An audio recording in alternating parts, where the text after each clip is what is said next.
Welcome back, everyone. I hope everyone had an enjoyable Pesach. Okay, this week we're going to do Parshas Acharei. So the Parsha starts like this. V'daber Hashem el Moshe Acharei Moshe shnei bnei Aaron, after the two sons of Aaron died, Nadav Avihu died, Kavosam v'nei Hashem v'yomusu, v'yom Hashem el Moshe daber el Aaron achicha v'yovei b'chol eis al Kodesh Kadashim. He shouldn't go into the Kodesh Kadashim, v'lo yamus, and he won't die. So there's 2 points I want to raise here in Rashi. First of all, Rashi says, why does it mention Acharei Moshe shnei bnei Aaron? So Rashi says, Rab Elazar Azariah Moshe mashal. Rab Elazar Azariah gave a mashal. Chaylish nichlas etzeroifa, a patient, a sick person, and the doctor came in, and he told him, Al toichel tzaynon, don't eat radishes. Vel tishkav b'tachav, and you shouldn't go lie in dank places where it's wet and cold. But a different doctor or a different person came and he told him, Al toichel tzaynon, don't eat radishes. Vel tishkav b'tachav, don't lie in dank places. Shloi tomus k'derech shemeis ploni. You shouldn't die just like the other person died. This other person who was sick and he ate radishes and he slept in dank places, he died. So you shouldn't do this so you won't die. The second one did a better job than the first one. The first one told him he shouldn't do it. The second one told him, don't do this, because if you do this, you're going to die like the other person died. That's why the Kachnema Acharei Moshe shnei bnei Aaron. V'yom Hashem el Moshe daber el v'yovei shlo yamus k'derech she'esu banav. He mentions that this happened after Nadav Avihu died, and he's telling him, don't do it because you shouldn't die like your sons died. So the question is, immediately, back in Parshas Shmini, why did they die? So Rashi says, "V'teitze eish v'fnei Hashem v'toichel oisem v'yamusu." That they brought. First of all, it says they brought an eish zora asher leitziva oisem, and so right away we know a reason why they died, and it says v'teitze eish v'toichel oisem v'yamusu. So Rashi brings Rabbi Yaakov Yosef Reinman lo meisu b'nei Aaron al ela al yedei shehoira alocha fnei Moshe Rabban. They were moira alocha lefnei Rabban. That's why they died. That's one shot. Rabbi Shmuel Omer shusiyayin nechas l'mikdash. They went in shusiyayin. So there's many questions here. First of all, shusiyayin wasn't the Isser yet. Rabbi Shem get this of shusiyayin later. And why is there a chiv misa for her halacha fnei Rabban? And why are they giving these reasons when the pasuk says? I mean, the Mefarshim go through all these things, and what is it says? V'yakrivu eish zora shleitziva oisam, and so it says that's why they died. Malkul Panim, they did something wrong. Either they brought the eish zora, or they were meira halacha fnei Rabban, or they were suyayin. So that's why they died. So what does this have to do with Aaron? Aaron is not doing any of these things. Moshe is saying, don't go in, don't come anytime you want into the Kodesh Kadashim, so you won't die just like Nadav Avihu died. Nadav Avihu died not because they went into the Kodesh Kadashim. They died because they did something wrong. So what's the tushtal? That's one question. Another question, Rashi says, look at this, v'lo yamus, you won't die. Shim ba hu meis. If he's going to go into the Kodesh Kadashim, he will die. So v'lo yamus says, Shim ba, if he goes in, he will die. Now the v'lo yamus says again later, in Pasuk Yud Gimel, v'nos naktoris ala eish fnei Hashem. He should put when he goes into the Kodesh Kadashim, he should do the ketores. V'lo yamus. V'lo yamus. Well, look, Rashi. If he did it wrong, chayiv misa. So over here, he doesn't say that if he does it, hu meis. Here he says he's chayiv misa. So at the beginning he says b'chol yavai, b'chol eis ala kodesh, v'lo yamus, Rashi teaches, v'lo yamus, that if he comes he will die. Not that he's chayiv misa, he will die. And later, when he does his shloika tikuna, he brings in the ketores. Shloika tikuna, v'lo yamus, Rashi says, if he does it, he's chayiv misa. Doesn't say he's going to die. He's chayiv misa. So what's the difference between these two things? So I'd like to explain, first of all, with Nadav Avihu. Nadav Avihu, Moshe Rabbeinu told Aaron that I thought B'kroivei HaKadosh that they are so great, they're greater than us. It's a Kiddush Hashem. They made a Kiddush Hashem. I thought the Kiddush Hashem would be made with us, and it was made with them. So if they died because they did these things, what's the Kiddush Hashem? So I think Pshat is like this. A person is a hybrid of a guf and a neshama. The Ramah says in right in the beginning, he says that umafli lasas, roifik albasa umafli lasas, the Baruch Shalom does something wonderful. What is the wonderful thing that he does? He takes the neshama and the guf and he puts them together. They become one. Neshama is ruchnias, the guf is gashmias. They really have no connection to each other.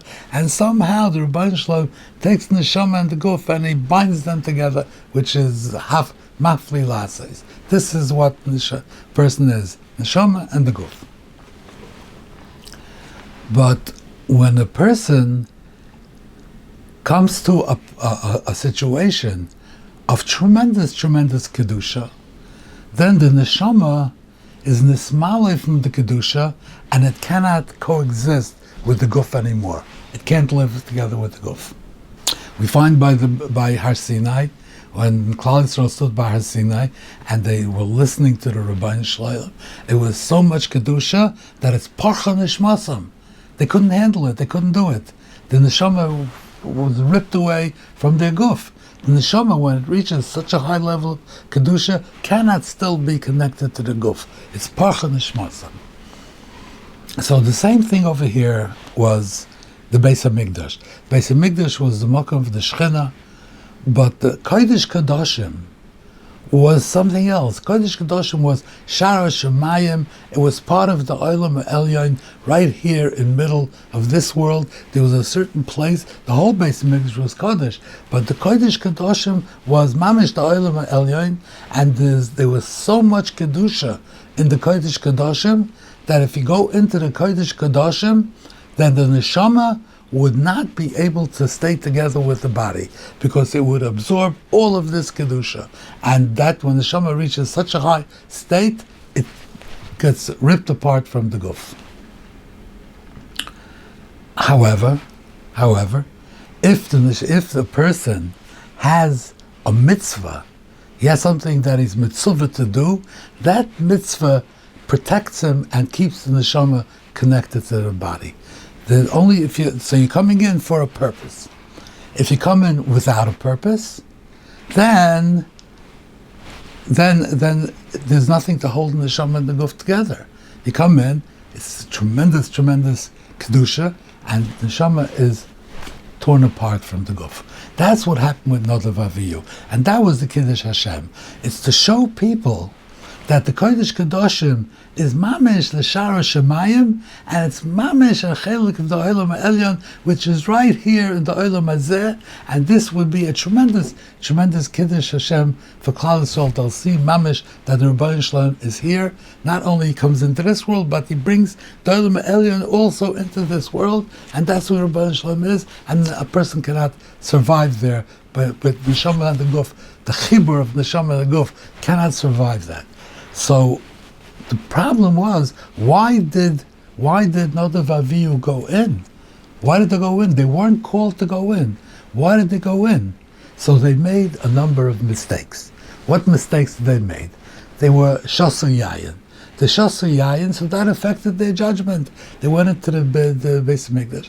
The Shasu Yayin, they went into the Kodesh Kadashim without being called, or they were Merlach of the Rabbam, so that's why they did it. They went into there. They thought they should bring an Eish. They weren't told to bring an Eish. They thought they should bring an Eish. Just like it's a mitzvah to bring an Eish in Mizbeach. They thought there's a mitzvah, so they made a number of mistakes. What led them to make these mistakes? Certain pagam that they did. There are certain things like the Shasiyah. It was not an Aveira to go in Shasiyah, not yet, but still, to go in Shasiyah was a pagam. And that pagam led them to make a mistake and to go into the Kodesh Kadashim. The reason why they died was not because they shasayayah. The reason why they died because the neshama cannot maintain its chibur with the guf in a place of so much kedusha. The only way that it can maintain that chibur is if you have a mitzvah to go in there. So that mitzvah keeps the chibur intact and does not allow it to break. Otherwise, it would be parcha, it would break. And that's how they died. So this is what he's saying over here. He told them that you should learn from Nadav Avihu. Nadav Avihu, forget about what they did, but Lamaisa, they went in there, and there's parcha nishmasam, because it's too much kedusha. So you should know,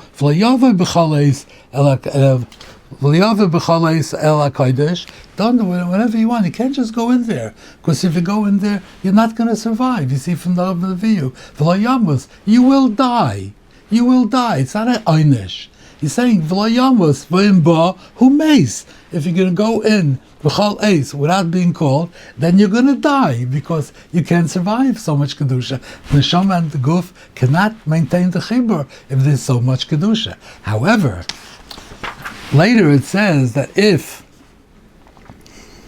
that on Yom Kippur you're mechuyev to bring in the Ketores. So if you did it, you didn't do ketikuna. So Mr. Chacham says that there's chisar achas mikol samanel. You didn't do the Ketores properly. So then is chiyav misa. Because even though you did it improperly, but l'maisa you're mitzvah to go in. So you did it wrong, you have to do it again, do it right. But right now you are mitzvah to go in. So if you're mitzvah to go in, you're not going to die. It's not going to happen. The mitzvah that you have, avodas Yom Kippurim, to go in, will maintain the chibur and will not allow you to die. However, if you go in and you do the ketores shaloi ketikuna v'lo yamos, then you have a chiyuv misa. That's a different thing. Now you chayiv misa. So in the beginning, if you come in stam any time b'chaleis just because without being called you go into the Kodesh Kadashim, then v'lo yamos in bahu meis dies automatically. It happens memela. However, if you are supposed to go in and you do it wrong, then you have a chiyuv misa.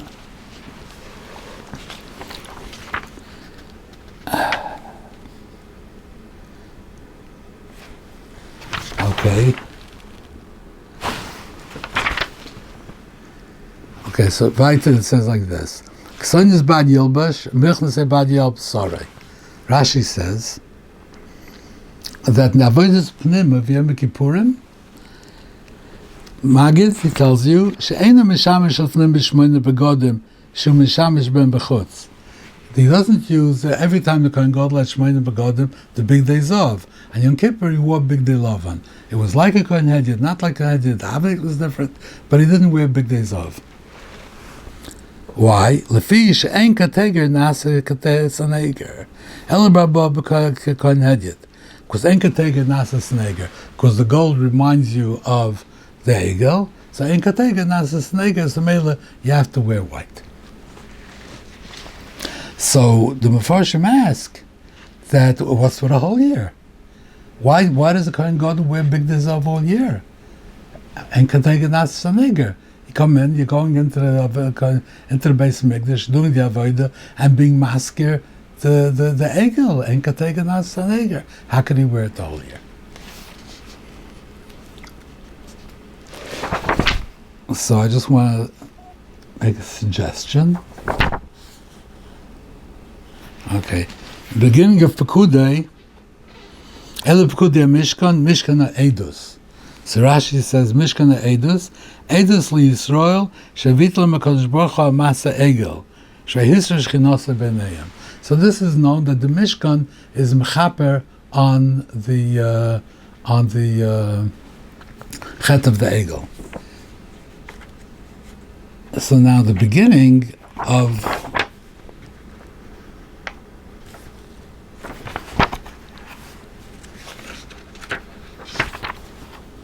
the beginning of Shmini says like this: Kach l'cha egel ben boker lachatas, v'ayel la'oila. He told me to bring egel. So Rashi says, Lo hidia shemechaper lo HaKadosh Baruch Hu al yedei egel zeh al masa egel. So I ain't kateged nasa neger.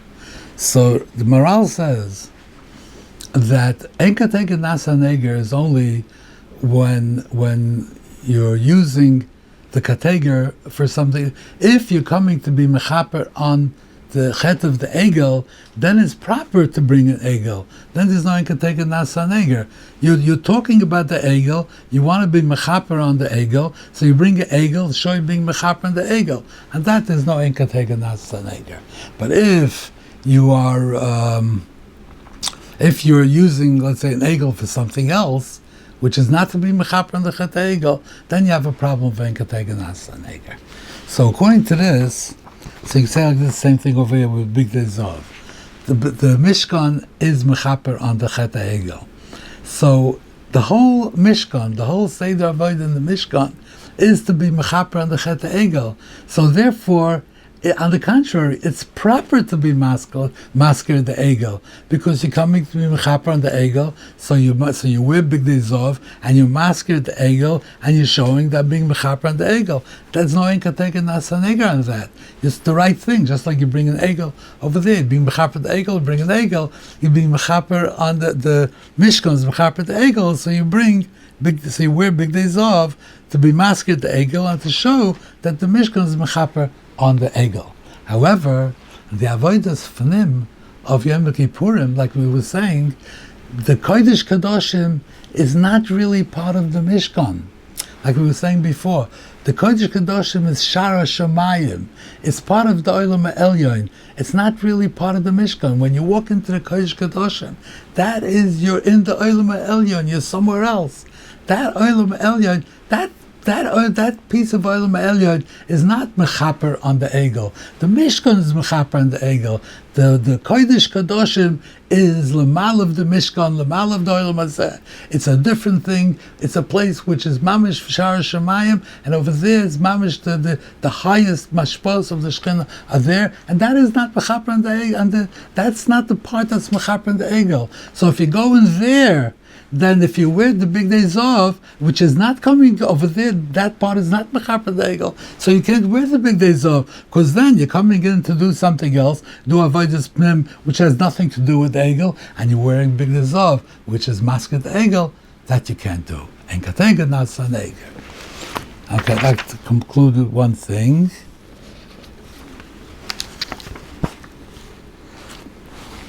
It's a small thought. It says, the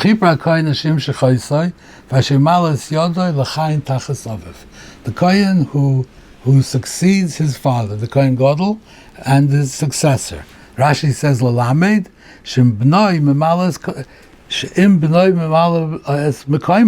if the son of a Kohein Gadol is roy to be memala the makam of the Kohein Gadol, who koydem l'chol adam. He has precedence over any other person. That means that even if you have another person who is more qualified than the son of the Kohein Gadol, but the son of the Kohein Gadol, if he's roy, if he has the proper qualifications, then he takes precedence over everybody else. So I just want to explain why this is so.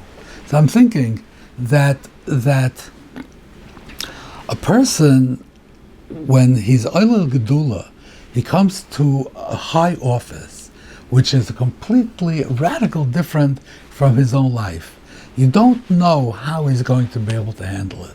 You don't know what he's going to do. Is the power going to go to his head? Is he going to become corrupt? Is he going to lose his madregas? What's a person going to do when it comes to such a high madrega? We don't know. We don't know what a person is going to do. It's a high risk. A person, in order to be able to be successful in such a high office, that depends on two things.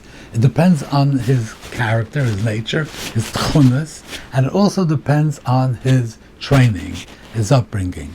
The son of the Kohein Gadol, we can assume, a good Kohein Gadol, not one of those later ones, a really good Kohein Gadol who did his work properly, with Shem Shemayim, with Hachna, and who was batless, a good Kohein Gadol. So we would assume that the son of a Kohein Gadol has the same tchunas as the Kohein Gadol. For a Kar Davua, we can assume that he has the same tchunas. We can also assume that the son of the Kohein Gadol, growing up in the house of the Kohein Gadol, growing up under the tutelage of his father, was properly trained so that when he comes to that office, he will be able to handle it. If you take another person who is not the son of the Kohein Gadol, we don't know what's going to happen to him when he becomes a Kohein Gadol. Better to take a person who is not such a talmid chacham, or who knows what, but a little bit less of a talmid chacham, or a little bit less of a star, but at least you know that when he's become Kohein Gadol, he's going to do it properly. Somebody else, it's always a high risk. Thank you very much. See you again next week.